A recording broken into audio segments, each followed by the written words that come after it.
Welcome everyone, it's Gray Shirt Guy rocking the gray shirt as always. How have you been? It's been a long time since I've recorded some MidGo content, but I had a viewer who was like, hey, where is the multiplayer EDH content? Are you going to do any more videos?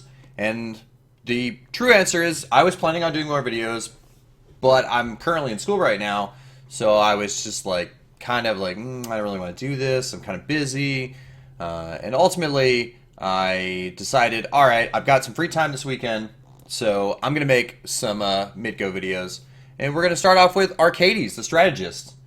And we got a what's the 4 mana cost? It's colorless. I think it's called Bant. I think it's what you call it. Green, white, blue. Legendary creature Elder Dragon from M19 to 3/5 flying vigilance. Now, whenever a creature with Defender enters the battlefield under your control, draw a card. Each creature you control with Defender assigns combat damage equal to its toughness rather than its power, and it can attack as though it didn't have Defender. So, it's a wall deck. Now, basically, like I've done the last, the last few of these Deck Tech 99 quick overviews, is we have 36 lands. It's just a mix of whatever dual lands I had and some maybe 1 or 2 tri-lands that are just forests, islands, and plains. I went with the lovely Dominaria Forest, my Shards of Alar Islands, and some more Dominaria Plains. Just a couple random Hallowed Fountain, Irrigated Farmland, and things like that. But let's get into the actual 99. So in the 0 drops, we got Shield Sphere. It's a 0/6 wall Defender. When it blocks, put a 0/1 counter on it. Now, if you have Arcades out, that's basically a 6/6 for 0 mana cost, so it's a pretty good wall. I like it. Nice. Alright, let's go into the 1 drops. We got Perimeter Captain, Human Soldier Defender. When a creature you control with Defender blocks, you gain 2 life. Really good, like that. Little Sword Splash Share work, don't want to leave Sword Splash Share out. We got Meekstone, creatures with power 3 or greater don't untap during the controller's untap steps. We, for the most part, don't have a lot of creatures with power 3 or greater. Most of our power is low. Except for Arcades does, but he's got Vigilance, so we don't really have to worry about that too much.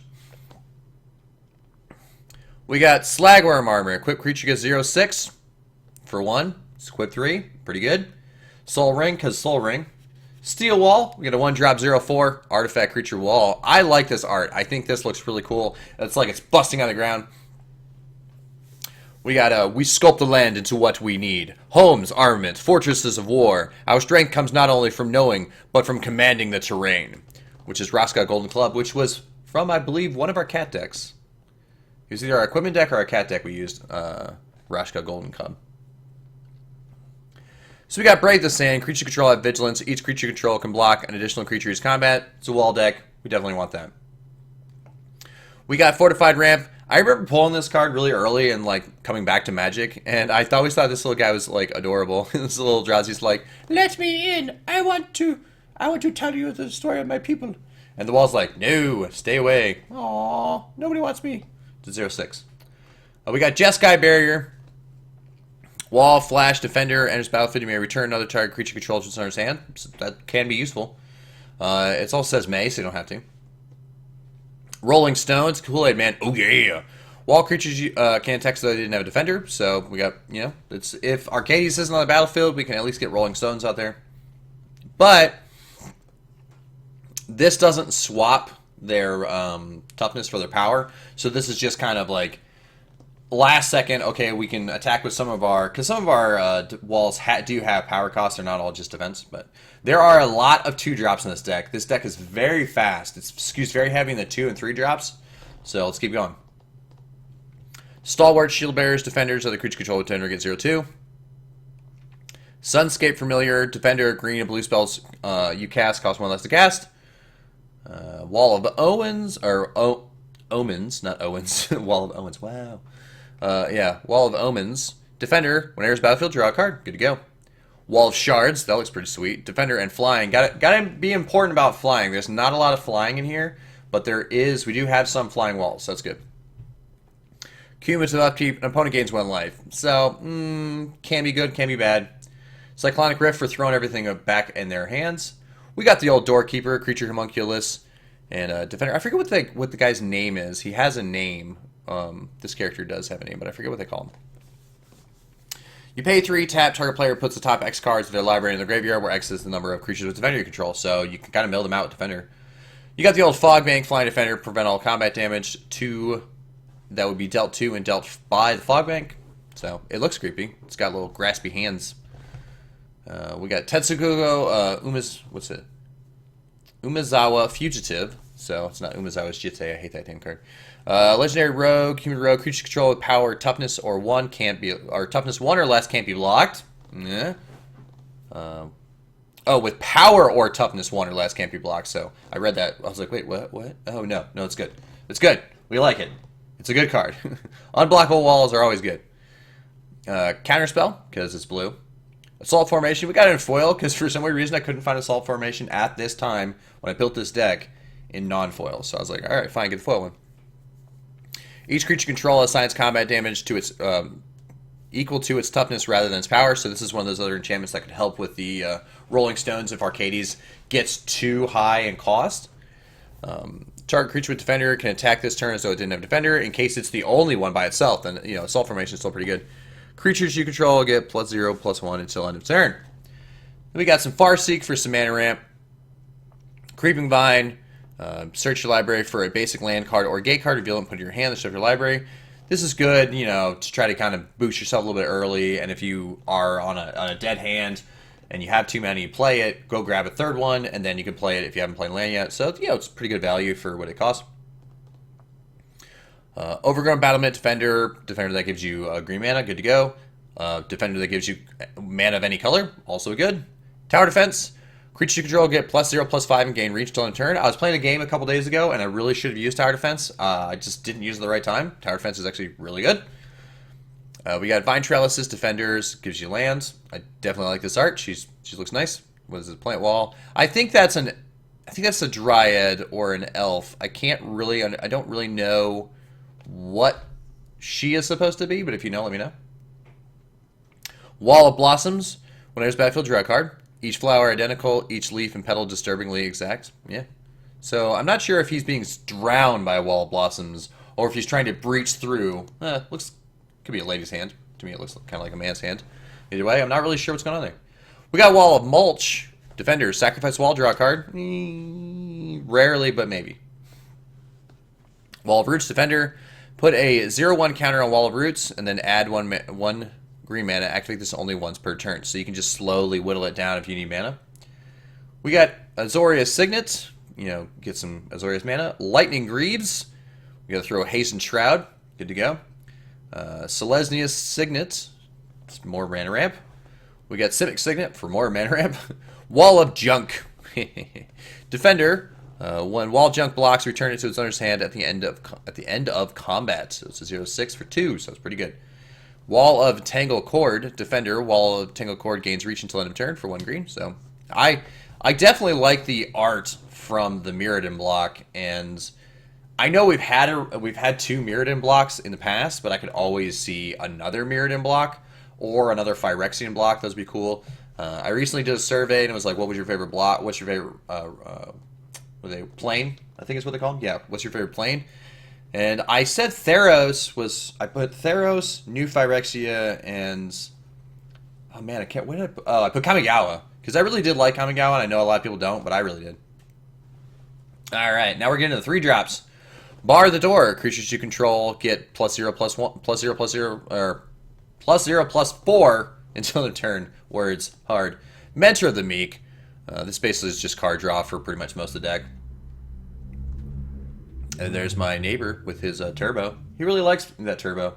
It's the only time I ever hear is when he's parking. He's like, I never hear him any other time.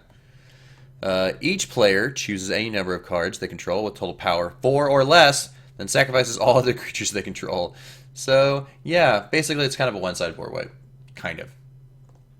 Wall of Nets, Defender. At the end of combat, exile all creatures blocked by Wall of Nets. When Wall of Nets leaves the battlefield, return all cards exiled with Wall of Nets to the battlefield under their owner's control. So, it's pretty good. Be like, I will block all of your stuff. And as long as my wall is not killed, I will continue to block all your stuff. Drift of Phantasm, Defender, Flying, Transmute. Probably won't ever use Transmute. Maybe. Maybe Not sure. Geist of the Archive, Defender at the beginning of your upkeep, Scry 1. It's a pretty good art, like it. Glacial Wall, it's a big wall. It's 0/7 for 3. It's a Defender. I wish it had anti-flying, but whatever. We got the Hover Barrier. That's got Defender and Flying, though, so that's good. Wall of Frost, classic. When it blocks a creature, that creature doesn't tap to its controller's tap step. I've used Wall of Frost several times. Pretty good. Axebane Guardian Defender. It adds X mana, where X is the number of defenders, creatures with defenders control, so it's pretty good.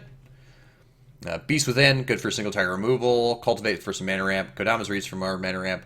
And Kraven's Carathid for just defender and trying to draw some cards. Wall of Denial, pretty solid. Wall of Denial is really good. It's got Shroud, Defender, Flying. So it's good all around. We got Wakestone Gargoyle. Defender, Flying. 2 creature control with Defender can attack this turn as though they didn't have Defender. So it's always good. Have more ways to get our creatures in case Arcades isn't out. Tree of Redemption, which is funny because like there's the black version of this card that everyone hated that was in Masters 25, I think it was. Yeah, was it Iconic or Masters 25? Either way. So we got Defender, exchange your life total with Tree of Redemption's toughness. Only if I'm like really low would I do that. Unless I buffed his toughness really high, that'd be kind of cool. So you got Flanking, creatures with your opponent's creatures your opponent's control without flying or reach can't block creatures with power 2 or less that I have. Or no, actually at all. So it's good in a multiplayer game. So pretty good. We got the Jungle Barrier Defender. When it enters the battlefield, draw a card. We got Tamiyo Field Researcher. Choose up to 2 target creatures until your end next turn. Either of those creatures deals combat damage. You draw a card. And then I really like to use this for tapping. I've used this to tap down a couple Eldrazi with the -2. Now -7, if I can ever get that high, you could draw 3 cards. You get an emblem with you may cast spells from your hand without playing their mana cost. So yeah, basically when you play Tamiyo, which I don't have a paper copy of this, even though I've opened plenty of Eldritch Moon. It's kind of sad. Maybe I'm going to open some Eldritch Moon in the future, and maybe I'll pull a Tamiyo. Who knows? I've only opened 2 boxes, I think, so maybe I can get another box. So if you want to see me open some more Eldritch Moon, let me know. You know, maybe I will, maybe I won't. It's, you know, it really depends on what my fans want to see. Anyways, let's keep going. We got oh my god, another word I can't say. Amaranthine Wall? Fantasy. I don't know. Someone's going to correct me. Defender, you pay 2, gains indestructible. It's a 0/6 for 4. Panharmonicon. If an artifact or creature entering the battlefield causes a triggered ability of a permanent you control to trigger, that ability triggers an additional time. Like Arcades, drawing more cards. Yeah, Panharmonicon. Fell the Mighty. Destroy all creatures with power greater than target creature's power. So this is pretty sweet. I like Fell the Mighty. It's definitely almost always a one-sided board wipe, but not always. Wave of Reckoning. Each creature deals damage to itself equal to its power. Haha. Almost nothing. I don't think any of my... Well, I take that back. One of my creatures can get... Well, no, actually, he's got indestructible, so suck it. Mnemonic Wall. Defender. When Mnemonic Wall enters the battlefield, you may return target instance or sorcery card from your graveyard to your hand. It's useful sometimes. Then we got Colossus of Akros. Little Theros in there. I freaking love Theros. I want to go back to Theros. And I know a lot of people don't. I know a lot of people are really upset with Theros. But then again, a lot of people are really upset with Kamigawa. If you like Kamigawa or Theros... You should like this video, and in the comments tell me if you liked Theros or Kamigawa. If you hate those, please don't thumbs down the video, though. You should still thumbs up the video. And then tell me why you didn't like those sets. Defender, Indestructible, it's 10/10. Artifact Creature Golem, Monstrous. So it's Monstrosity 10, and it makes the creature monstrous. I said that so bad when I opened my Theros block. So you basically makes it a 20/20. As long as it is monstrous, it has trample and can attack as though it didn't have defender. So basically you pay 8, and then you pay 10, and then you get a giant 20/20 who just wrecks face with trample and isn't a defender anymore. And then our last card is Dustledon. Destroy all creatures with power 3 or greater. And then Aftermath. Return all creature cards with power 2 or less from your graveyard to your hand. So this is basically super good in this deck. Anyways. Yeah, so... Now that we've went over the deck tech, let's gonna get on into the game. I'm gonna play one multiplayer game with this deck, and hopefully it is fun, and see how it all works out. See y'all later. Have a great day. Goodbye.